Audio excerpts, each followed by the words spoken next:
Lesson 1, the Geography of Ancient Egypt. Our focus activity is in what ways did the ancient Egyptians depend upon the Nile River? So this is what we're reading to learn. The vocabulary is silt, delta, irrigation. Places are the Nile River, Lower Egypt, and Upper Egypt.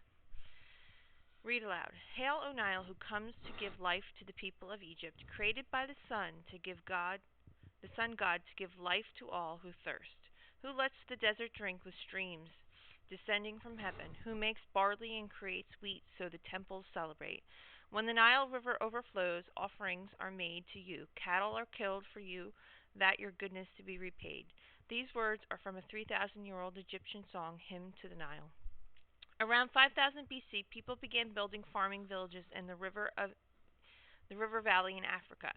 Several hundred miles south of Çatalhöyük, the area around Egypt's Nile River Valley probably did not look like a very good place to start farming.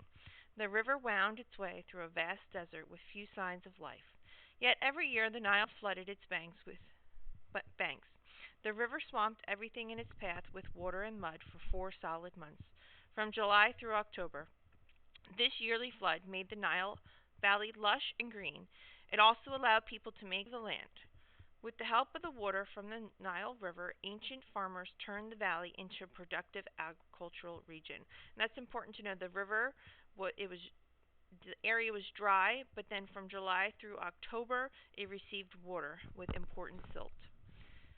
The gift of the Nile, right here. In many ways, Egyptian civilization owes its life to the Nile River. The Nile provided water and food in the desert. This seemed like a blessing from the gods of the ancient people. For that reason, Egypt has often been called the gift of the Nile, a mighty river. The Nile is the world's largest river. It flows over 4,000 miles north from the snow-capped mountains of East Africa. It passes through the present-day countries of Uganda, Ethiopia, Sudan, and Egypt. Then the Nile empties into the warm Mediterranean Sea. So if you look at the map here, it doesn't outline the countries, but you can see that it does empty into the Mediterranean Sea, and it does split into the Upper Egypt here. Much of East Africa has a rainy season that lasts from May until September. During that time, the Nile swells with rainwater and rushes northward with extra power. The river carries off silt as it goes. Silt is a mixture of tiny bits of soil and rock. Over time, much of the silt has been deposited where the Nile empties into the Mediterranean. There, the river divides into several branches, forming a vast fan-shaped delta. A delta is a very fertile, flat land made of silt left behind as a river drains into a large body of water. So if you look at the Nile here, a delta, it's a triangular shape. This is all silt here into a body of water, which would be the Mediterranean. Look at the map on this page. Use the map scale to find the width of the Nile Delta at its widest point. The Nile Delta region is in the northern Egypt and appears near the top of the map that have the north at the top. This makes the delta seem to be higher. The delta, however, is called Lower Egypt because it is lower or downstream part of the Nile. Yes, the Nile flows from south to north. It's very unusual. In Upper Egypt, to the south, the Nile cuts through stone cliffs and desert sands. The landscape is very different from the mild, fertile delta. A land of drought and flood. Egyptian farmers almost always welcome the mud left by each summer's Nile flood. This silt-filled mud was rich in minerals needed by plants. The black soil brought by the Nile contrasted sharply with the dry yellow sand of Egypt's desert. In many places, a farmer could stand with one foot on farmland and the other on sand. Farmers depended on the right amount of flooding each year to grow successful crops. Too little flooding meant farmers' crops failed and people went hungry. Too much meant people and cattle could be swept away and homes destroyed. Life was a delicate balance in the Nile River Valley. A system of agriculture. In October, the flooded land began to dry. Then farmers planted wheat and barley. Then they also planted garden vegetables such as cucumbers, lettuce, onions, and beans. Farmers also grew flax, a plant used to make cloth. To water their newly planted crops, Egyptian farmers used a form of technology called irrigation. Irrigation is the watering of land by means of canals or pipes. At first, farmers simply built dirt walls around their farmland to hold the Nile floodwaters in the fields. Later, they dug small channels or canals to bring water from the Nile directly to their farmland. Farmers scooped water from the canals and poured it into the fields using a bucket lifter called a shaduf. The photograph on this page shows how this tool is still used today. So if you look at the bottom here, let me move this book up.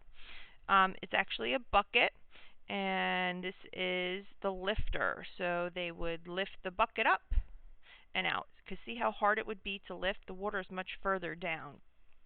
By March, the crops grew ready for harvesting. In good years, the fields were filled with ripe vegetables and grains. Then farmers' families had more food than they needed. Their surplus or extra supply of goods was then gathered up and carried off to storehouses. As in Çatalhöyük, these grain stores made specialization and community life possible. Travel along the Nile.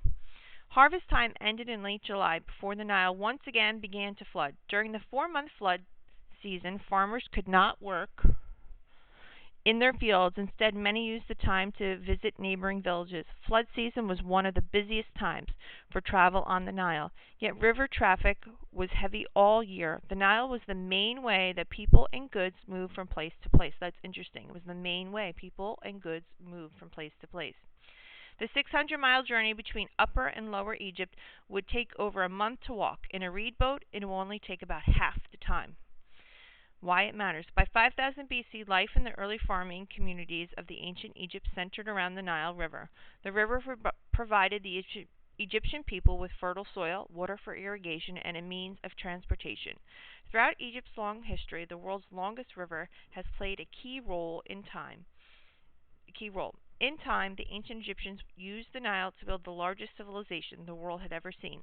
The following lessons will introduce you to this rich civilization. I just want to do the link for math. The trusty Nileometer. So how did Egyptians measure the yearly level of the Nile River? They used something called a Nileometer. Ancient Egyptians built special staircases along the river to measure the height of the Nile as it rose. Each step was 1 cubit high. The distance from a person's elbow to the tip of the thumb, 1 cubit, is about 20 inches. In a good flood year, the Nile rose 16 steps on the Nileometer. How many feet does this equal? In a bad flood year, the Nile rose only 7 steps or less. About how many feet is this? Reading the main ideas. The Nile is the world's longest river. It is more than 4,000 miles long. Farmers' understanding of the yearly Nile floods made community life in Egypt possible. Mineral-rich silt deposits and irrigation technologies made farming in ancient Egypt very productive. People used boats to get from place to place along the Nile.